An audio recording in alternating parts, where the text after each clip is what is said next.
आज की क्लास में हम स्टार्ट करेंगे difference between mass and weight. तो सबसे पहले है मास होता क्या है। मास की डेफिनेशन होगी the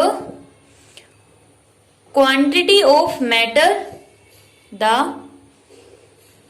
quantity of matter contained, the quantity of matter contained in a body।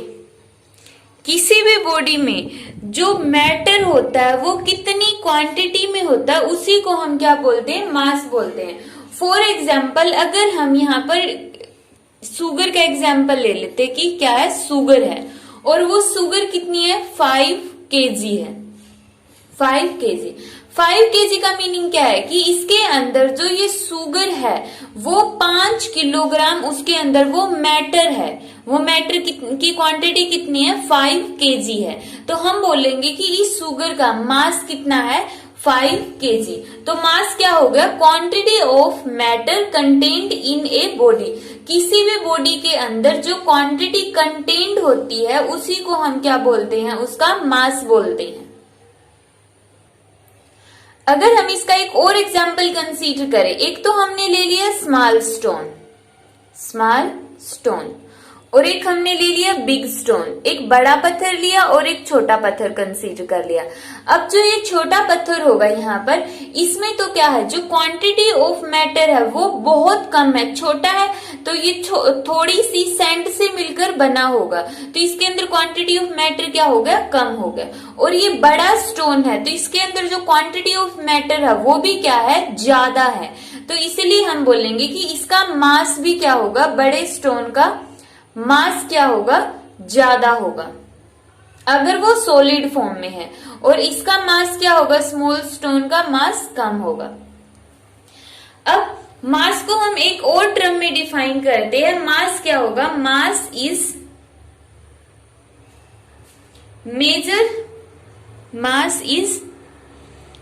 Measure of its inertia. Mass is measure of its inertia.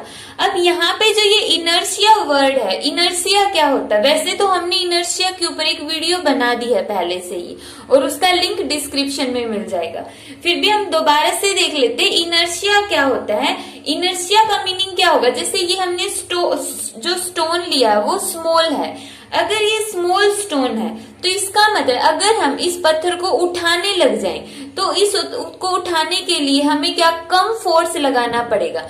Force कम लगा तो इसका मतलब इसने रेजिस्ट भी क्या किया, कम किया।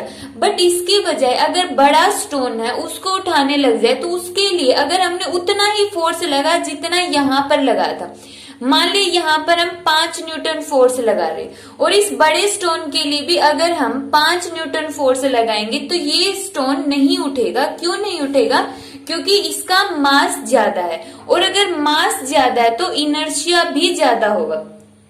और इनर्शिया ज्यादा होने का मतलब क्या है कि उसमें रेजिस्ट करने की एबिलिटी ज्यादा है।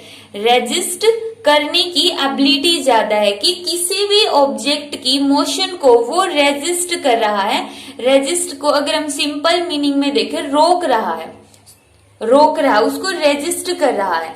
तो यहाँ पर जितना अगर 5 न्यूटन फोर्स से हम इस स्मॉल स्टोन को उठा रहे और वो 5 न्यूटन फोर्स सिर्फ उसको उठाने के लिए काफी है, बहुत ज्यादा नहीं है लेकिन अगर उसी स्मॉल फोर्स से हम बड़े वाले स्टोन को उठाने लग जाएं तो वो नहीं उठेगा क्योंकि उसका मास ज्यादा होता है।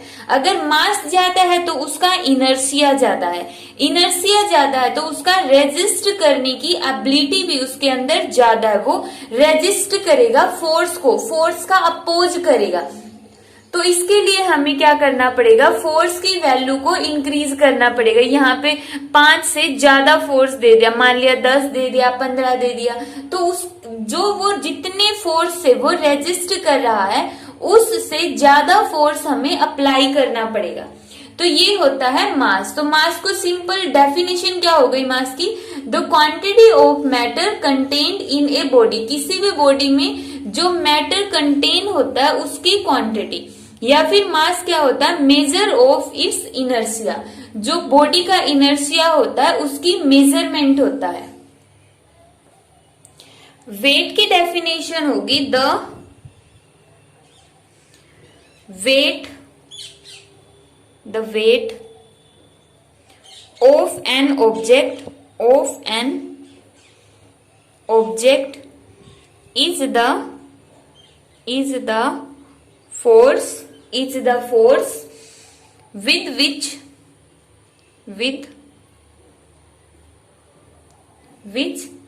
it is attracted toward earth। तो वेट क्या हो गया, वेट हो गया कि जो अर्थ होती है वो किसी भी बॉडी को अपनी तरफ कितने फोर्स से अट्रैक्ट करती है, उस फोर्स को ही हमने क्या नाम दे दिया है, वेट नाम दे दिया है। और फोर्स का फॉर्मूला क्या होता है, मान लिया जो जिस बॉडी को ये अपनी तरफ अट्रैक्ट कर रही है उसका मास है m, और अर्थ जिस एक्सीलरेशन से किसी भी बॉडी को अपनी तरफ अट्रैक्ट करती है उस एक्सीलरेशन को हम क्या बोलते हैं, एक्सीलरेशन ड्यू टू ग्रेविटी, जो हम अपने प्रीवियस लेक्चर में पढ़ चुके हैं, फ्री फॉल वाले लेक्चर में। तो ये हो गया acceleration due to gravity g। तो यहाँ पे फोर्स का फॉर्मूला क्या बन गया, mg। और यहाँ पर हमने क्या बोला है कि अर्थ जिस फोर्स से किसी भी ऑब्जेक्ट को अपनी तरफ खींच रही है उसी फोर्स को हम क्या बोलते हैं, वेट बोलते हैं। तो यहां से वेट का फॉर्मूला क्या आ गया, mg आ गया। अब वेट की जो यूनिट होगी SI यूनिट ऑफ वेट क्या होगी, क्योंकि वेट क्या होता है, एक टाइप से फोर्स ही होता है, और कौन सा फोर्स होता है, जो अर्थ लगा रही है उस फोर्स को हम क्या बोलते हैं, वेट बोलते हैं। तो वेट की यूनिट भी क्या होगी, SI यूनिट होगी इसकी न्यूटन। अब यहाँ पर हम गलती करते हैं, और वो गलती क्या होती है, फॉर एग्जाम्पल मान लेते हैं कि कोई हमसे पूछता है कि आपका वेट कितना है, कि तुम्हारा वेट कितना है, तो हम क्या बोलते हैं, यही सिंपली जैसे 46 केजी मान लेते हैं, हम बोलेंगे 46 केजी है वेट। बट यहाँ पर देखो जो ये हमने वर्ड यूज किया है 46 केजी, केजी में तो क्या होता है, मास होता है। तो इसका मतलब हम जो, अगर हम साइंस के स्टूडेंट हैं, साइंस पढ़ रहे हैं, तो हमें पता होना चाहिए कि जो वेट होता है वो 46 किलोग्राम नहीं बोलेंगे, हमारा आंसर होगा 46 न्यूटन। अगर हम शॉप पर कोई सामान लेने जाते तो हम बोल सकते कि हमें 46 शुगर चाहिए, 46 जैगरी चाहिए, किलोग्राम जैगरी चाहिए। तो वहां पर हम किलोग्राम वर्ड का यूज कर सकते हैं जब हमें कोई भी कुछ खरीदना होता है। बट जहां पर हमें वेट बताना होता है तो वेट की यूनिट हमेशा न्यूटन होती है, किलोग्राम नहीं होती है। तो ये होता है मास और वेट। अब हम देखते हैं मास और वेट में डिफरेंस क्या है। सबसे पहला पॉइंट तो क्या हो जाएगा, इसकी डेफिनेशन की डेफिनेशन यहाँ पे खुद लिख लेना। मास क्या होता है, quantity of matter contained in a body, और वेट क्या होता है, force with which earth attract a body. तो यहाँ पर जो फर्स्ट डिफरेंस होगा वो तो इसका क्या हो जाएगा, डेफिनेशन का ही हो जाएगा।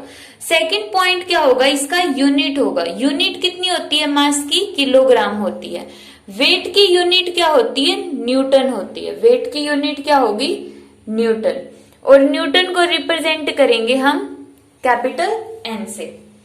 थर्ड होगा mass of an object, mass of an object is constant.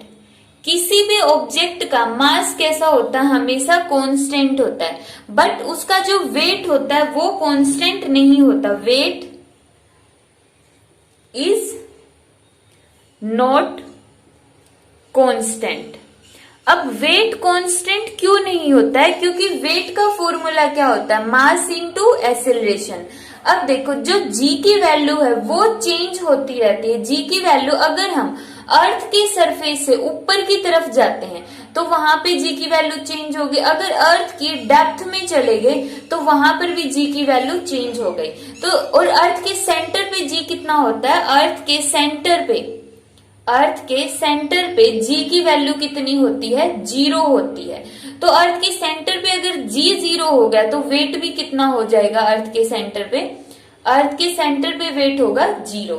तो यहाँ पर हम बोलेंगे वेट कांस्टेंट नहीं है। अगर हम अर्थ के सरफेस से ऊपर की तरफ जाते हैं, अर्थ की डेप्थ में जाते हैं, तो वेट चेंज होता रहता है। तो हम बोलेंगे वेट इज नॉट कांस्टेंट, लेकिन मास हमेशा कांस्टेंट रहेगा।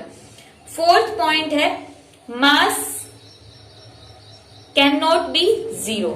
मास कैन नॉट बी 0। मास कभी भी 0 नहीं हो सकता है, कुछ न कुछ क्वांटिटी रहेगी। अब ऑब्जेक्ट है तो इसका मतलब उसके वो किसी न किसी चीज से मिलकर बना हुआ है, और अगर वो किसी चीज से मिलकर बना हुआ है तो उस टाइम पे हम क्या बोलेंगे? उसका मास 0 नहीं है।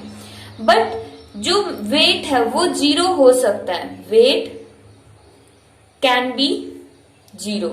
Weight can be 0।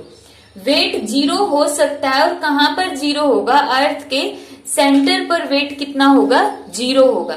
Fifth point है मास क्या होता है? एक स्केलर क्वांटिटी होती है। Mass is a scalar quantity,